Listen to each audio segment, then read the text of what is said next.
Hi, everybody. Welcome, everybody, to Mindful Meditation.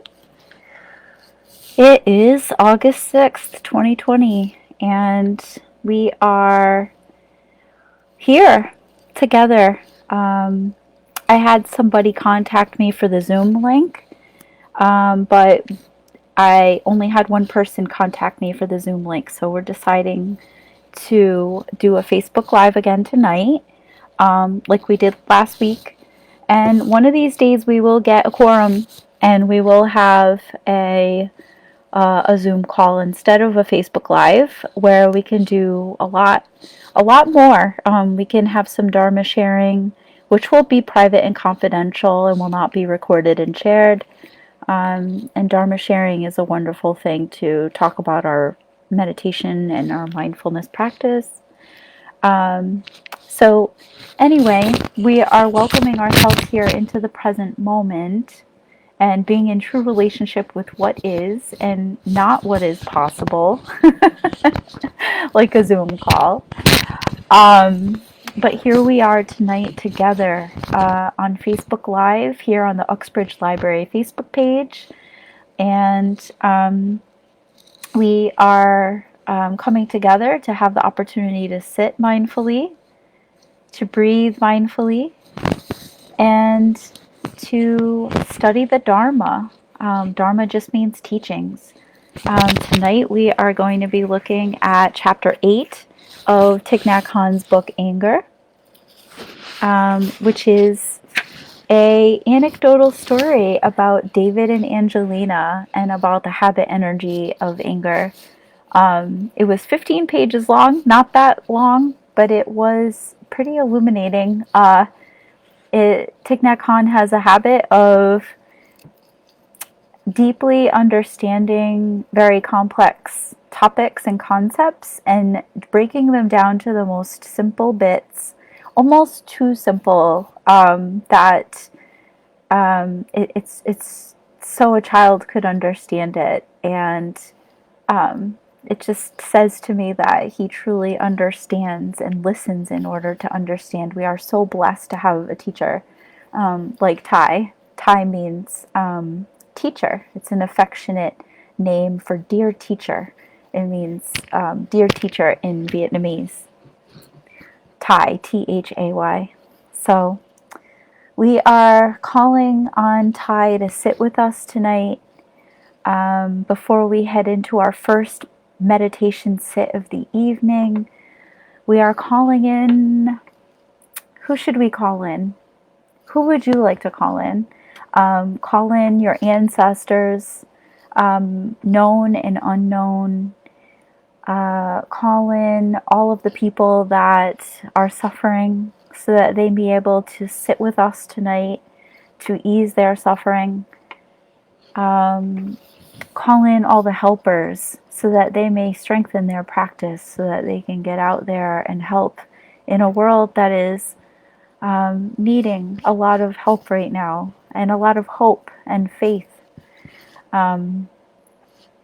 And I'd love to hear in the comment section, just saying hello in the comment section. And if you've been, watching these mindfulness meditation nights, just comment in the comment box, maybe things that you have been facing, like maybe some challenges or some victories. That would be wonderful if you wanted to put that in the chat box. So if you've been watching, just stick in the chat box anything that's been helping you with your practice, your meditation practice, and also maybe things are challenging. So let's get ready for our first meditation sit of the evening. Find a comfortable position for your body. Maybe you've been sitting all day. Maybe you've been active all day. No matter what your situation is, maybe take some movement before you settle down and settle in. I myself have been moving all day, so I'm feeling the need to move a little bit just to get my body settled in a sitting position. Maybe you've been sitting and you need to stand for a minute. Get into a nice, comfortable position. And I'm going to be inviting this bell, I'm going to be inviting this bell 3 times.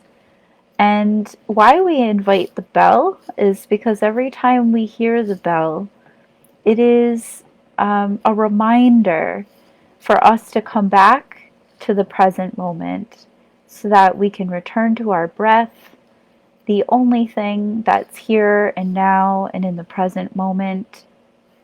We're not breathing our thoughts. We're not breathing our anxieties. We are breathing this present moment. So we'll do a sit for about 5 to 7 minutes. And we'll start off with a guided meditation, followed by a silent meditation. So go ahead and close your eyes. If you feel unsettled by closing your eyes, you can just shift your gaze downward and sort of dull your gaze so you don't have like a sharp focus. You can dull your focus a little bit and sort of just get into a gaze where you're just settling your mind, not trying to process anything. And if thoughts should arise in your mind, that's okay. We're not aiming to push it out and force anything. This mindfulness practice is a practice for us to practice in the good moments so that we can have something to fall back on and rely on when we have tough times. And when we're having tumultuous thoughts when we're sitting, it's a great opportunity while we're sitting to observe these tumultuous thoughts and be able to withstand them and listen to them and watch them come and go. And even if they're a very strong emotion, they come strongly and they may go. And just keeping in mind that it is temporary, these thoughts. And just a footnote, if somebody's watching and it's hard for you to be quiet because maybe you've experienced some trauma in your life and, you know, when you become quiet, things can get scary. Thoughts, flashbacks, things of that nature. I really do encourage you, if something disturbing does come arise that seems traumatic, to just get up and walk around and practice walking meditation. That can help move the energy. You can start walking slowly and mindfully, toe, heel, heel, toe, and just really walk slowly if a traumatic thought does arise and it truly is disturbing. Some people that have experienced trauma, meditation can be very challenging in the beginning. I'd like to encourage you to keep trying and know that it does get a little bit easier the more that you practice. So just find another comfortable position. Maybe you have to shift throughout, and that's fine. And I'll invite the bell 3 times.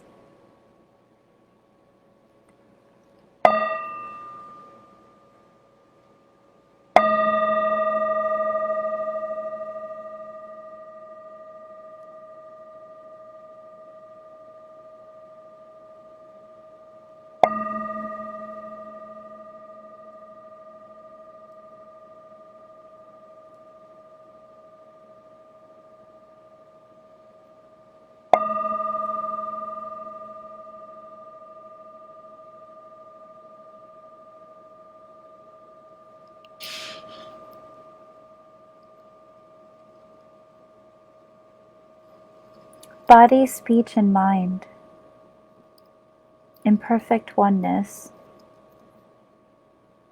We send our hearts out along with the sound of the bell. May all who hear it awaken from forgetfulness and transcend all anxiety and sorrow.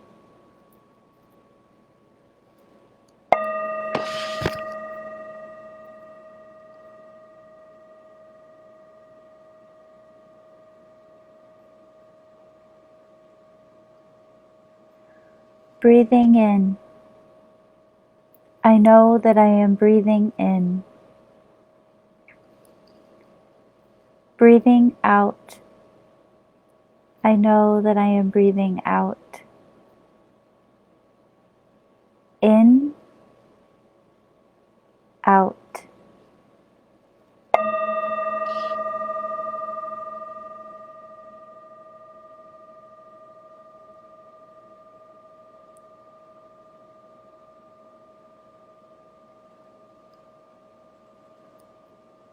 Breathing in. I stop and I calm my body.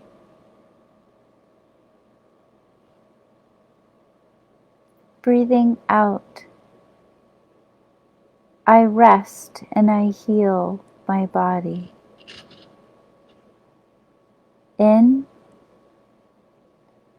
out. Stopping, calming, resting, healing.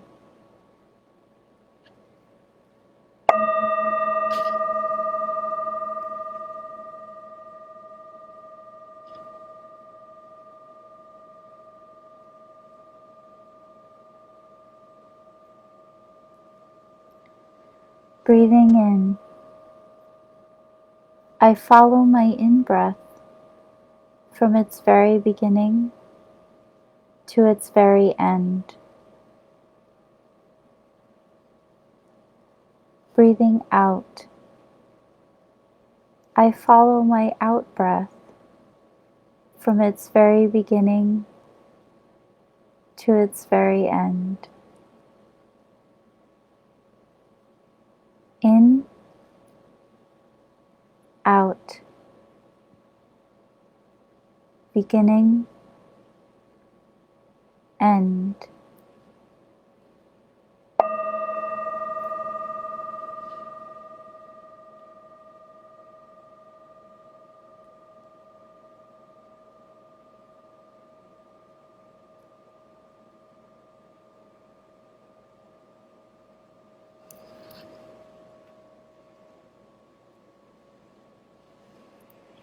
And we'll move into silent meditation until the next sound of the bell. Nowhere to go, nothing to do. Resting your body, calming your body.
Small bell for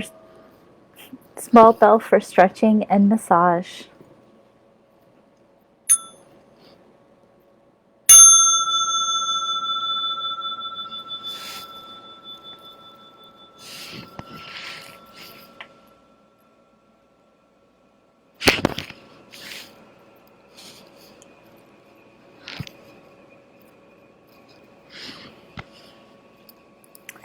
So how was that for everyone? I'd love to hear from you in the comment section. Um,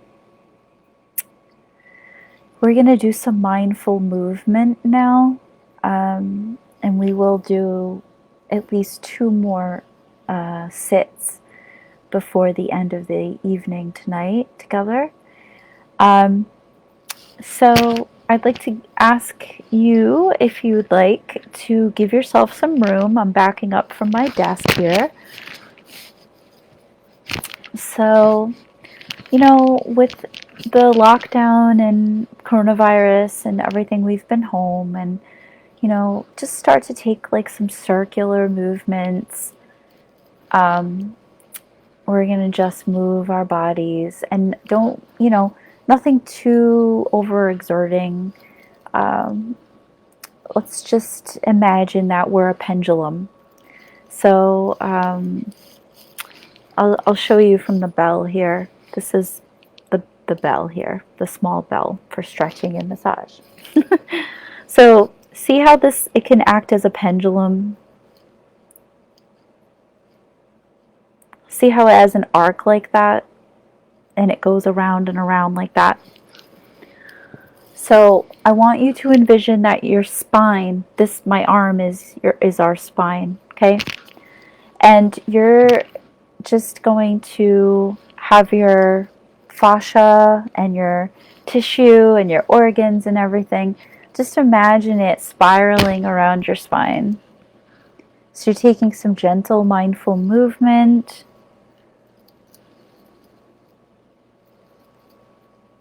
And just nothing too big. You want to keep it small and gentle. You're warming up your spine. You're warming up everything here.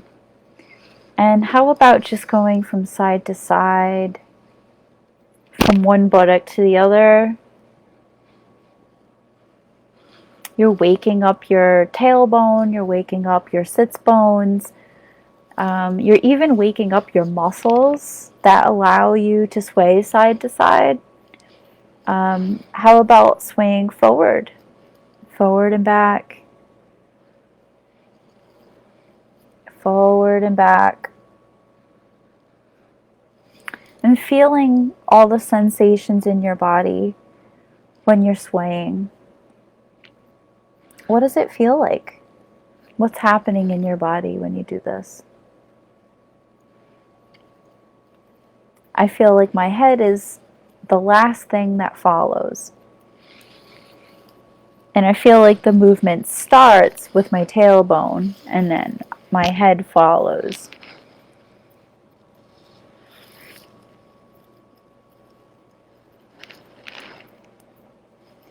And how about we just pause, come to the center, come to stillness, rest our bodies and pause and breathe. And we were just active, and now we've paused. What are the movements that we still feel in our bodies? Maybe echoes.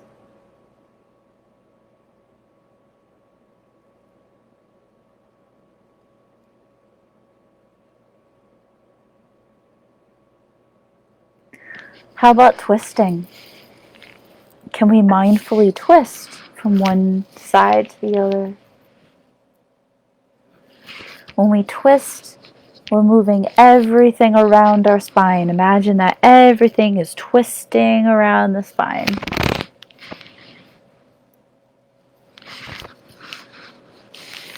Beautiful. Getting nice, like opening stretch, maybe in the chest. Moving our hands forward and then back.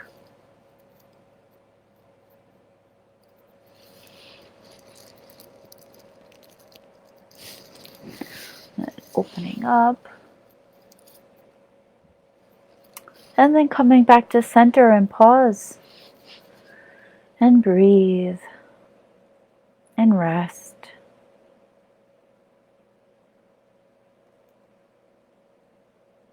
What feels elongated? What feels a little bit more easeful?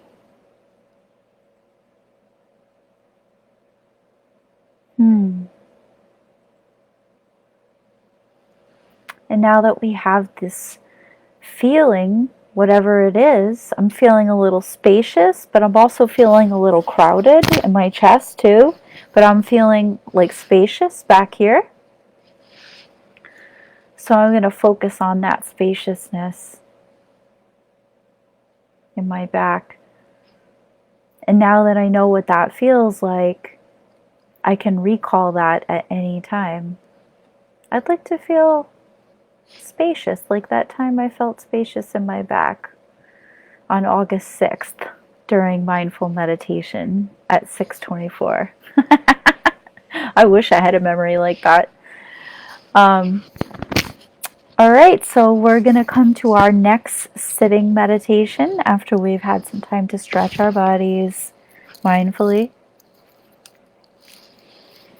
So just get into a comfortable position, feet on the floor. If you're laying down, that's fine. Somewhere in a posture somewhere between restful and wakeful. Then just find your breath. Feel all the places in your body where your breath goes. And I'm going to invite the bell 3 times. And then we'll sit in a silent meditation until the next sound of the bell.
Small bell for stretching and massage.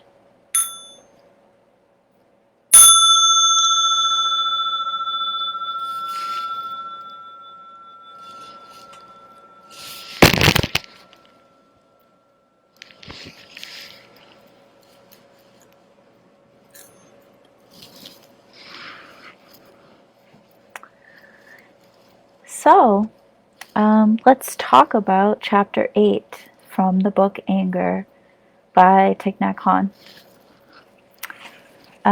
This chapter is about David and Angelina. It's a story that Thich Nhat Hanh used to demonstrate the power of habit energy and the habit energy of anger, more specifically. He outlines David as a character, that he suffered a lot. He came from a very wealthy family. He was very handsome. He was young and intelligent. He was arrogant and self-centered. He lacked understanding and compassion. He was egotistical. He was not capable of loving or understanding or being happy. He suffered a lot because he wasn't capable of loving or understanding people. And he thought that everyone hated him or people wanted to punish him. And it was really hard for him to have friendships. He couldn't keep a friend longer than 2 or 3 days because he was very difficult to be around. He decided one day he'd go to a Buddhist temple to meet some friends, not to listen to the Dharma talks, but just to meet some friends, because he didn't care about the Dharma talks. So he didn't even get into the temple, but as he was outside, he noticed a girl, and he was infatuated by this beautiful woman, and he tried to look for her, but the crowds were so big. There were a crowd going in and a crowd coming out. She was part of the crowd coming out, and he couldn't find her, and she disappeared. He said, "Where is she?" He searched for 1 hour. He couldn't find her. He walked home, and then he was sleeping, and he had a dream. And this dream said to go to a particular bookstore, and then you would find her. He went to a bookstore, and he saw a painting on the wall. The painting on the wall was this woman. So he said to himself, I do not deserve to have a woman like this in real life because I'm so difficult to be around, and so I will buy this painting. And he bought this painting, and this painting was his friend. He was very wealthy, but yet he filled his body with toxins. He drank to get drunk, and then he was violent in his language and his speech with his family and friends, and he also ate a cup of noodles. Thich Nhat Hanh, so funny. He said that this man was wealthy, but yet he didn't treat his body like a temple. He ate cup of noodles, and so he was eating this harmful food to his body. And what he would do when he would eat dinner with the cup of noodles is he would get a bowl for two, and he'd put a bowl in front of the painting, and he would share his meal with the beautiful woman who was painting. And he felt safe having a friend like this because all of the friends in his life had been hurtful to him, but it's because he was hurtful to people and he was difficult to be around. So he had a hard time forming and keeping and maintaining friendships.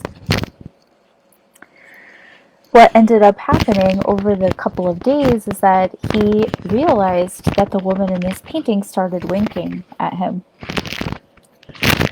Then one day, she actually materialized into human form. And he said, "Oh, wow, this is so precious, and I have such a gift here. I'm so grateful." And for a couple of days, he had the best relationship he's ever had in his life. But over the course of a couple more days, he started to forget about being grateful, and he started taking this person for granted. And he started mistreating her, drinking a lot and abusing her and being difficult to be around and being harmful to be around, really, and not listening to what the girl had said, the woman who was talking. He wouldn't listen to her, so she did not feel heard. And then one day she decided that she was going to leave.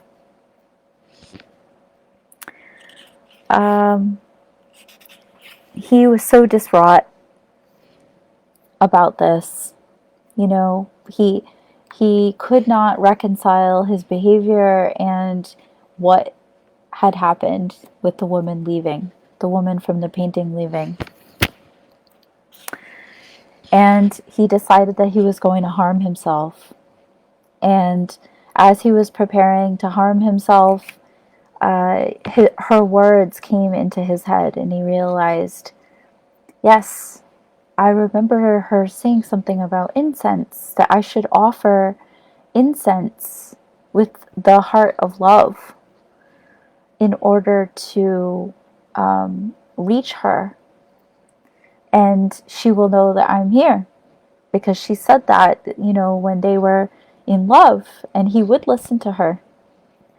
That she said, if you ever want to call me, burn some incense and burn it with a sense of love. So he decided not to harm himself, and he went to go buy a bundle of incense, but he didn't listen to how he should light the incense, and he lit the whole box at once, and it filled his house with smoke. And then he decided, oh, I remember, they said, she said to light the stick of incense from a place of love. And so he did.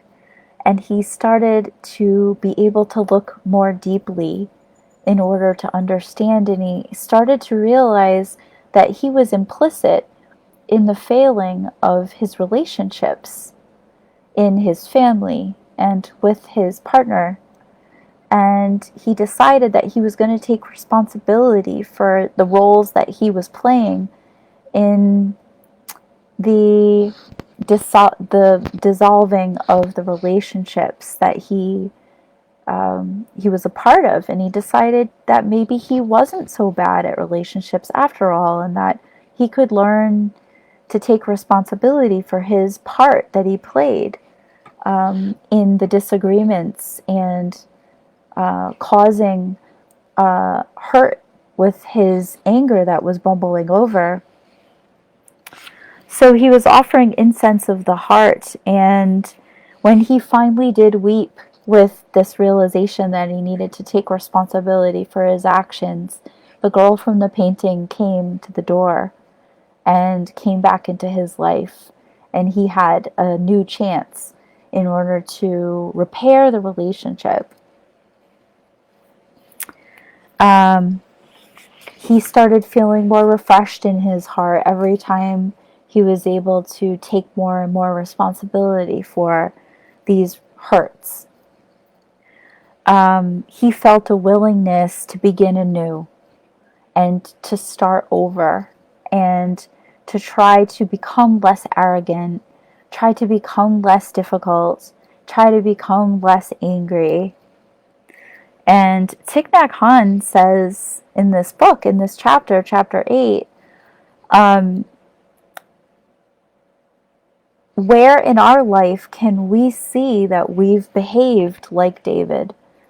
And where in our life can we see that we've behaved like Angelina, where we've allowed people to mistreat us and to be able to withstand pain from other people and tolerate it without advocating for ourselves and taking good care of ourselves and setting healthy boundaries. And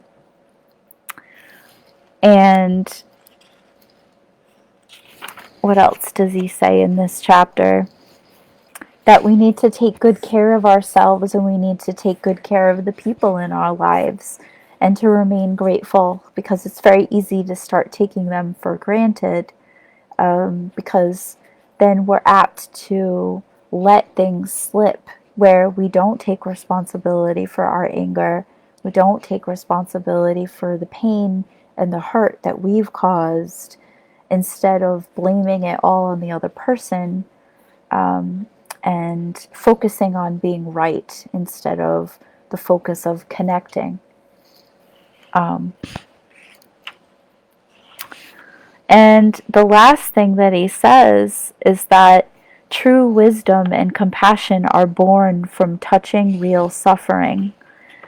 This kind of dharma that is appropriate and effective and relevant to the situation.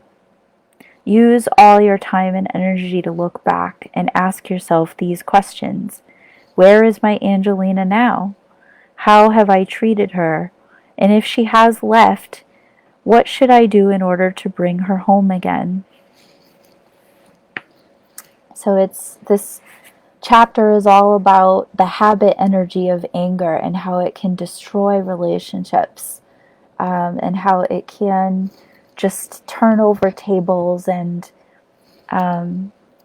really allow us to not be able to look at our role, the role that we play in hurting another person. And in like I said, and like Ty says in here, connecting and listening in order to understand, instead of trying to be right about whatever it is that we're talking or arguing about. So let's listen to 3 sounds of the bell and do a final sitting meditation. Get in touch with your breath, letting those Dharma teachings just wash over you like rain, taking what you need and leaving the rest.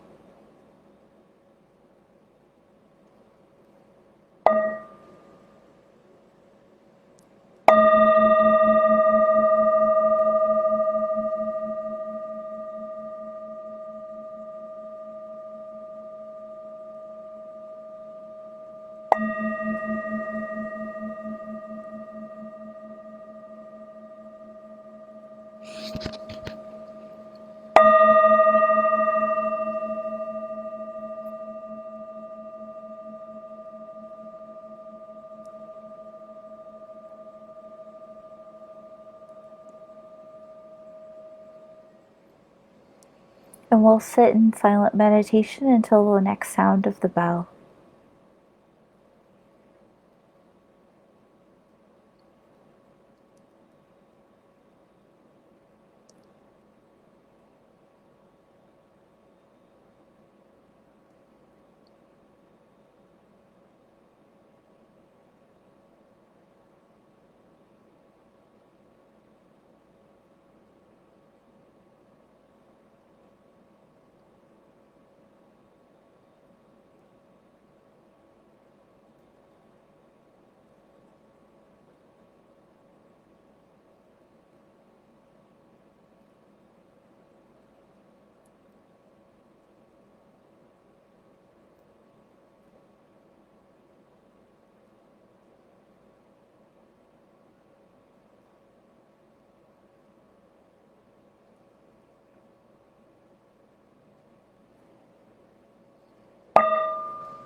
Small bell for stretching and massage.